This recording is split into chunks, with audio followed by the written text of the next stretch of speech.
Welcome back to our fourth, or not our, but which we'll get to, the fourth official episode of the Media Decoded podcast. I am your host, Ethan. Welcome to the fourth episode of the Media Decoded podcast.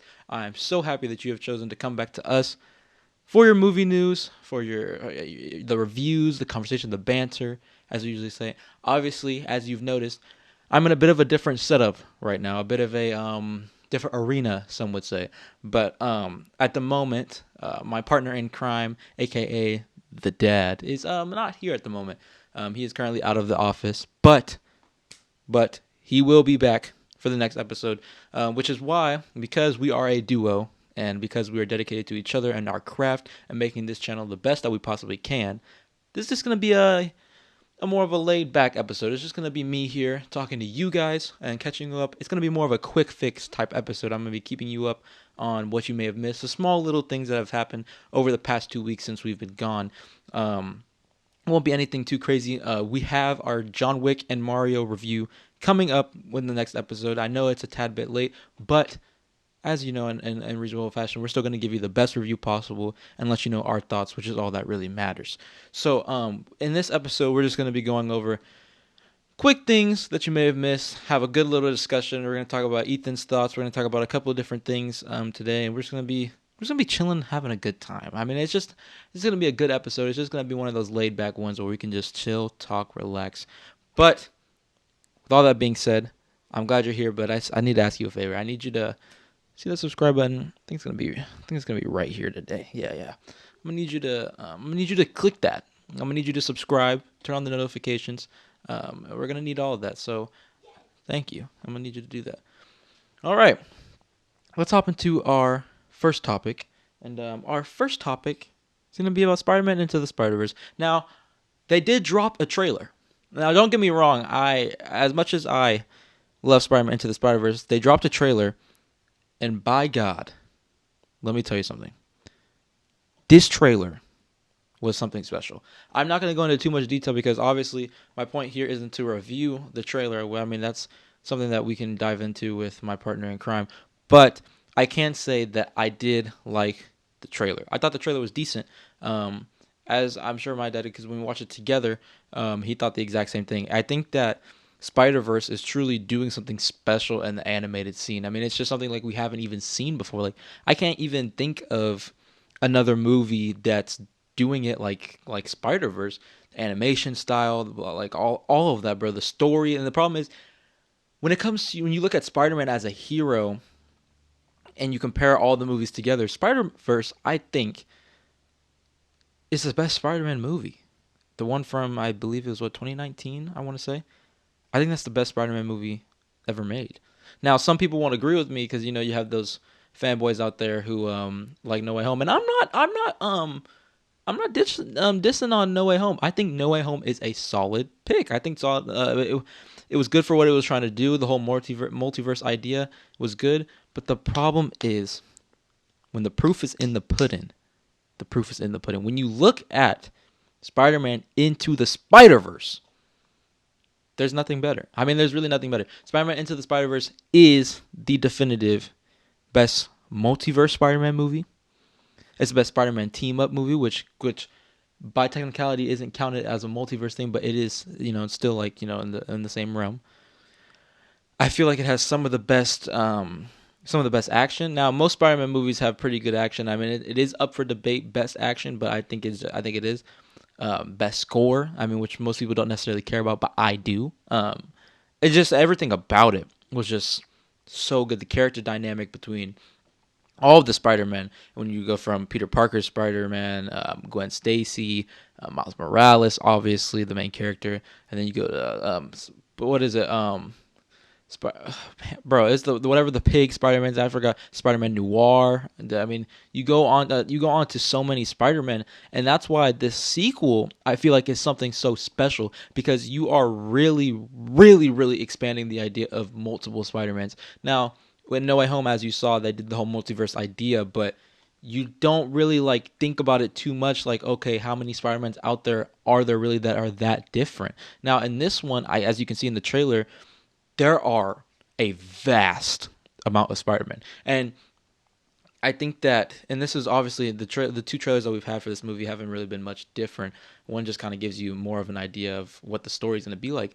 But excuse me, I definitely believe that this Spider-Man movie is going to in-depthly like show you more of Spider-Man. I mean, obviously that's so cliche for me to say, but when I say that, I feel like you're going to explore way more different types of Spider-Man that you never knew existed. You're going to be exploring just different places in the Spider-Man lore and universe that you didn't know were really a thing. And I feel like that can be something truly special for the Spider-Man franchise as a whole. And that movie's gonna make oh my god, that movie's gonna make a buttload of money. It's going to make a buttload of money. So that's gonna be my thoughts on quick little thoughts, just so, expanding over all the Spider-Man movies, not giving too much detail into what I thought about the trailer, but for the most part, I thought the trailer was good. But let me know what you guys thought of the Spider-Man Into the Spider-Verse, or excuse me, I've been saying Into the Spider-Verse this whole time. This new one is called Across the Spider-Verse. Yeah, like that, just how you know you're gonna be seeing so many more Spider-Man. But let me know your thoughts on Spider-Man Across the Spider-Verse, the trailer. What did you think about it? Let me know in the comments below. And like I said, make sure you don't forget to hit that subscribe button where we can bring you more news and our collaborative thoughts on Spider-Man Across the Spider-Verse and its counterpart Spider-Man movies. Come on, man. I mean, this doesn't get any better than this. Well, Office Across the Spider-Verse, on the topic of Marvel and everything that's going on over there, we are going to hop into topic number 2. And topic number 2 is more of an open discussion. Topic number 2 is an open discussion between me and you, as our tight little bond, as me, you, and the viewer. Our relationship has to grow, so I have to give you my exact thoughts on what the heck is Marvel's plan. What's their plan? What is their plan? I have no idea.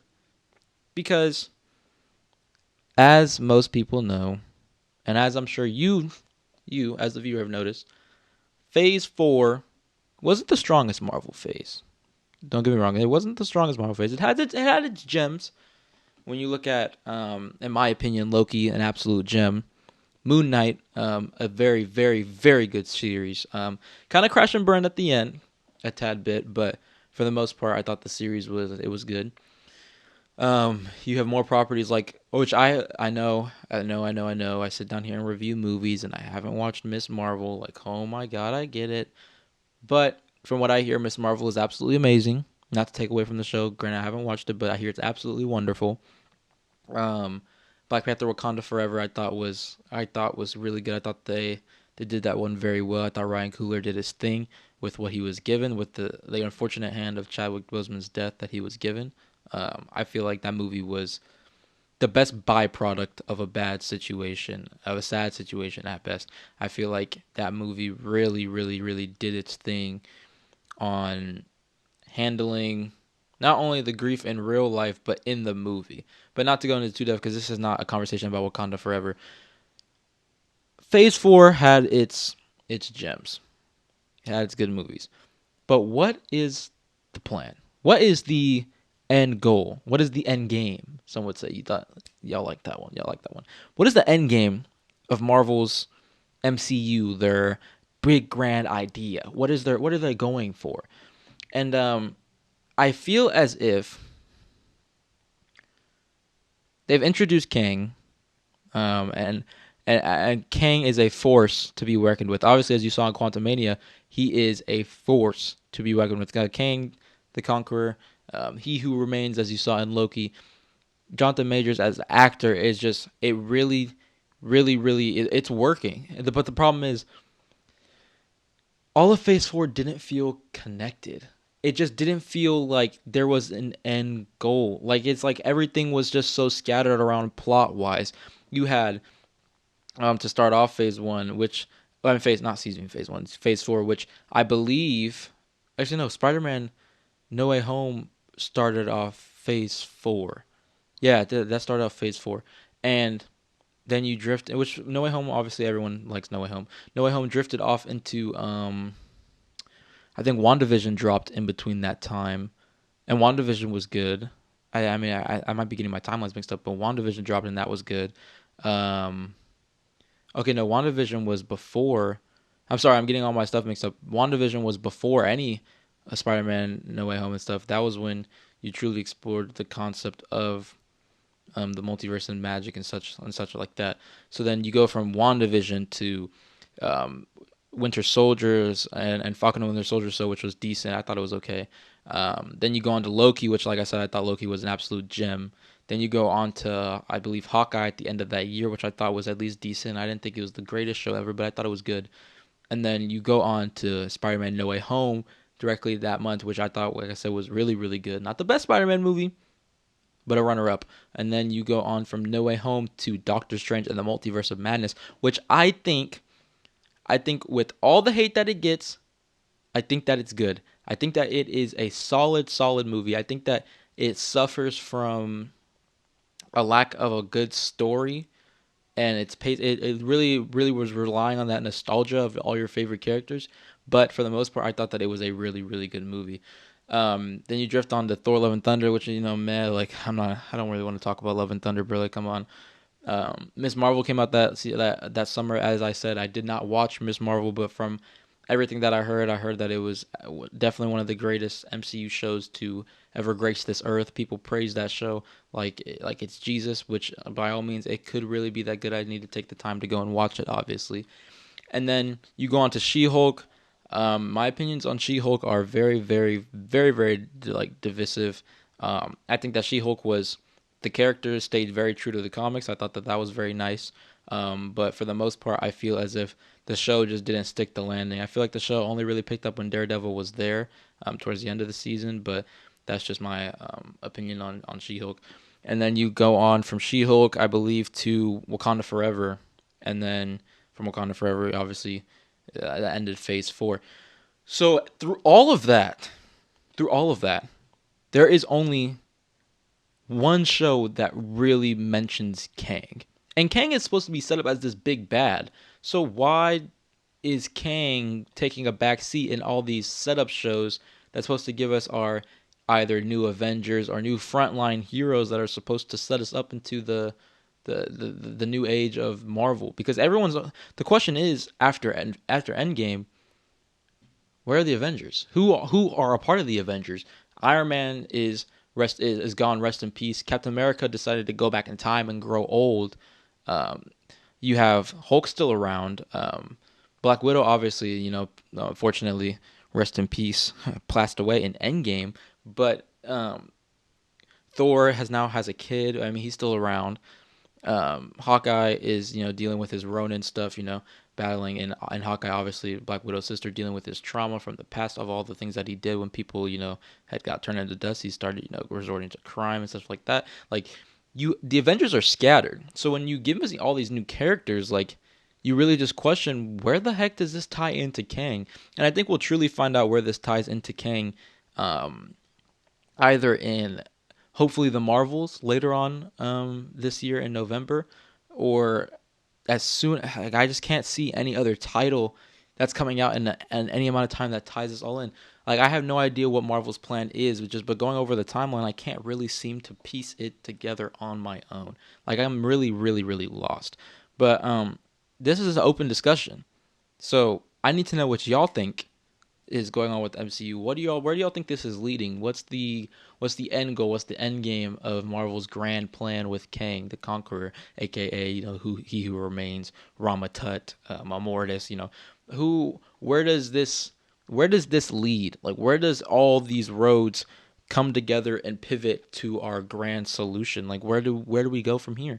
Let me know in the comments below. I need to know your thoughts on the MCU and its state right now. Like, how do you feel about all these new movies? How do you feel about Phase 4? Did you like Phase 4?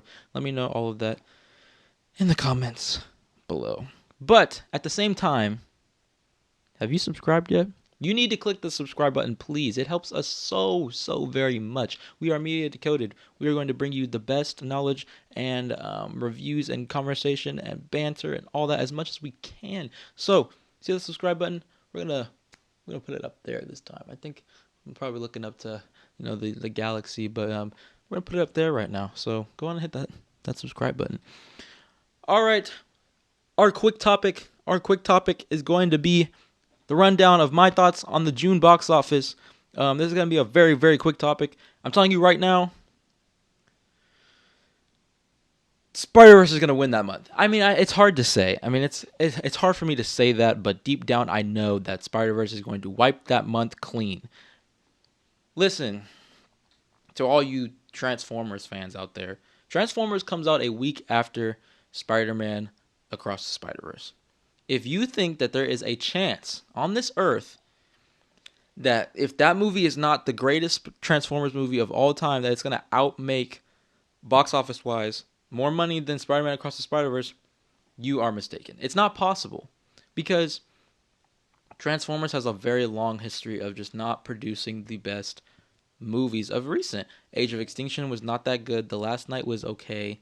But for the exception of Bumblebee, Bumblebee was really good. Bumblebee was one of those movies where it was like, okay, it was refreshing, it was cool, so it got a lot of people back into the idea of Transformers. But it's just the fatigue from the other ones. It doesn't seem right for them to come back.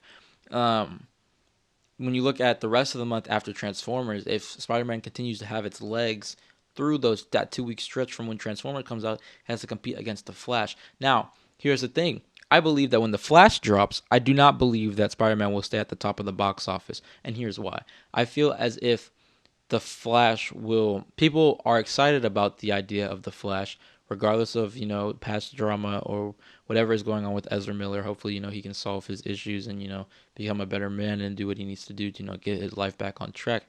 But regardless or not, that doesn't shake the fact that the movie is still coming out in June. And with it coming out in June, you have to keep in mind, Transformers isn't going to dominate a weekend. But I do believe Spider-Man will dominate Transformers box office weekend and its own box office weekend. But when The Flash comes out, there's no stopping it. That opening weekend is going to be bonkers. But the problem is, will The Flash have legs? That's all that matters. If The Flash is good, it will have legs through the rest of June, possibly until the first week of July. Because that's just how superhero movies go. If the superhero movie is good and the word spreads that it's good, especially a DC movie, then it's going to say goodbye to the rest of the box office. Indiana Jones drops the week after The Flash. I don't know why, but here's the thing. Here's the fate with Indiana Jones.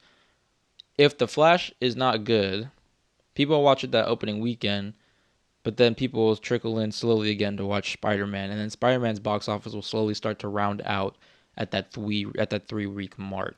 I mean, it will still be making money, obviously, don't get me wrong, but it will start to round itself out. When Indiana Jones comes out, if it's good, once again, because Kingdom of the Crystal Skull wasn't the greatest Indiana Jones movie of all time, but if it's good, Indiana Jones can have legs into July. The problem is they'll have to obviously complete with Mission Impossible in July, but it can have legs into July. Now, whether it has legs or not is up to the audience. It's up to the box office. I mean, it's up to the people that go out there and put their reviews on Rotten Tomatoes and such like that. If people will come out there and watch it, because people lose faith in movies when the one previous wasn't the greatest. Same thing happened to DC.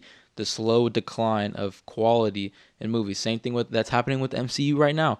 The slow decline in quality, you see it in the box office numbers and the TV show numbers. People are starting not to care, and that's what happens. It slowly trickles down into a slippery slope of sorts. But all these movies that are coming out in June have potential to be some of the biggest box office movies ever. They are all big company movies, big hit movies. Spider-Verse coming out of Sony, obviously coming off of, I think the first one made just under, if not right a little bit above $1 billion, that's $1 billion. I mean, Spider-Man's a $1 billion franchise. You have Transformers, also a $1 billion franchise. Like, if the movie is good, it's going to make its money. The Flash has potential to be a $1 billion movie if it's good. I think that would be DC's second $1 billion property. I believe Aquaman is the first. If that's good, it'll make $1 billion. Indiana Jones, I don't think any one of them has made $1 billion, but this one has potential to make in the 800 million, 700 million range if it's good, because that's people's childhood. I mean, people grew up with Indiana Jones. But that's going to be my quick thoughts on the June box office. I feel like everything has an even chance of doing pretty well. So let us know in the comments below.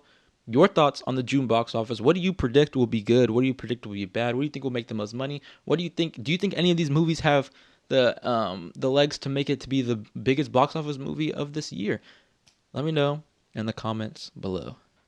Well, now we're going to go ahead and segue into our fourth main topic, number 4. Do y'all watch the Fast and Furious movies anymore? I mean, I still do. I still think they are a dear, dear franchise. We're going to go ahead and hop into my prediction of Fast and Furious 10. I mean, Fast and Furious 10 it's coming out. It's around the corner. I believe it is in May, but I'm trying to remember the exact date here, which we're going to go ahead and look at right now. Fast and Furious 10 drops on May 19th. May 19th is about approximately a month and 7 days away. Now, if you want to quote me on exactly how many days that is, please go ahead and leave that in the comments below. But for the most part, Fast 10 drops on May 19th, and I think that this movie is going to make $1 billion. The problem is if it's going to be good. Fast 9 holds a special place in my heart for being the goofiest Fast and Furious movie, but a good time to watch. You cannot tell me that you can take a car to space, a Pontiac, I believe is what the car was, duct-taped rocket launchers, and scuba suits with duct tape on it, and oxygen cans to space. It's not possible. It's not plausible. Can you do that? What?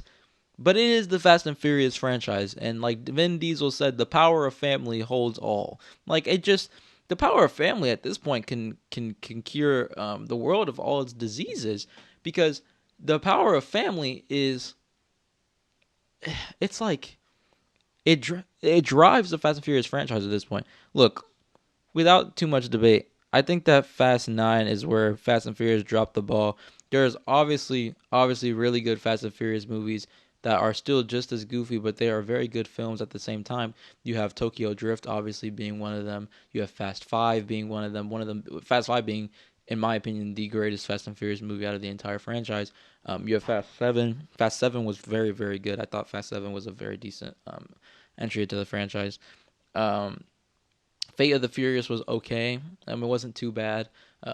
It just kind of dropped the ball for me whenever they started, whole submarine fight thing in Antarctica. I thought that was just a bit overboard. But by God, I did not know what they were going to do in 9. They had a jet come pick up a car out the air in Fast 9. They had Vin Diesel's, I think it was a Charger, I want to say. It attached itself to a rope on the bridge and swung across the bridge to the other side of the mountain, to a different mountain actually, a different peak of the mountain, just to land. I mean, I can't say that that's realistic, but it was very cool to watch. It was very, very cool to watch. And then you have the magnet part where they would pull all the metal things from all the stores and stuff that would drive by and pull like all the cars together and stuff. I mean, there was some cool ideas and stuff in Fast 9. It's not realistic. It's a bit too much. You can go as much unrealistic as you can. Like Fast and Furious is already unrealistic, but it's the extreme you take it to that makes it just sometimes quite unenjoyable. But Fast 10 has the potential because the cast looks amazing. You have Jason Momoa with being the main antagonist of this movie. You have Brie Larson in here, which I was very, very surprised to see, but I'm very glad to see that she's in there. John Cena returning after his role as the villain or aka protagonist, Fast 9. Obviously, at the end of the movie, I'm assuming he switched sides or whatever, and now he is, with the Toretto family. I see that this movie, in the trailers, they specify that they're going back to the whole racing thing. They're bringing back some of the old things that made the Fast and Furious franchise what it is.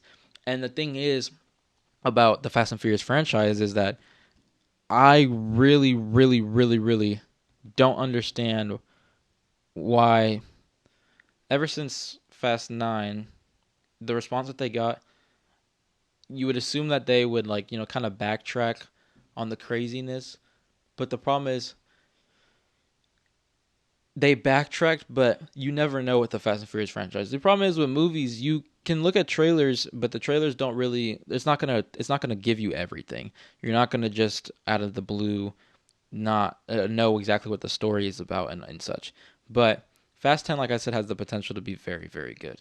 I think that with them going back to the whole racing thing, I think that that's going to bring back some of the audience from past Fast and Furious movies. Like if you watch the trailer, it looks very nostalgic. There's a very nostalgic feel to when you watch that trailer. I feel like people that enjoyed from Fast 5 and backwards are going to see that trailer and be like, oh my God, like this actually looks pretty good. And they're going to come back for the movie. There's definitely the part in the trailer where Dom flies into the air in the car, and actually no, he's being lifted up by two helicopters that have attached themselves to the car, and he speeds in the air forward that drives the two helicopters together. Now, if that is physically possible, I do not know once again, but the Fast and Furious franchise can do it with the power of family, and I'm all about it. I think it looks really good. I think Fast 10 looks nice. I think it's going to make $1 billion. That's $1 billion movie. I mean, almost Fast and Furious franchise movies usually make $1 billion. I think Hobbs and Shaw was the only movie that didn't enter the $1 billion club. I could be so completely off with that, but Hobbs and Shaw I know didn't make a billion, but it definitely came close. But yeah, that's gonna be my thoughts on Fast X. God, that was so cringy. So maybe my thoughts on Fast 10. I think that it's going to be good, and I want to hear y'all's thoughts. Like I said, this episode's just an open discussion. We're talking about random topics and just really giving you the quick fix, the update on what's new and coming out in the next 6 months or so, giving you all the scoops on what's popping. So let me know your thoughts on Fast 10 in the comments below. I'm gonna need you to put all your thoughts down there because I want to hear the discussion. I love it when y'all comment and leave exactly what y'all think, y'all's theories, all and such. It's a great conversation. It's a great time down there. Let's have a discussion and let's talk about it. Also, click that like button, turn on the post notifications, subscribe, do all three. I mean, come on. Like I said, we're media decoded. Like we don't have to keep rehashing this. Just go on and click that subscribe button for me.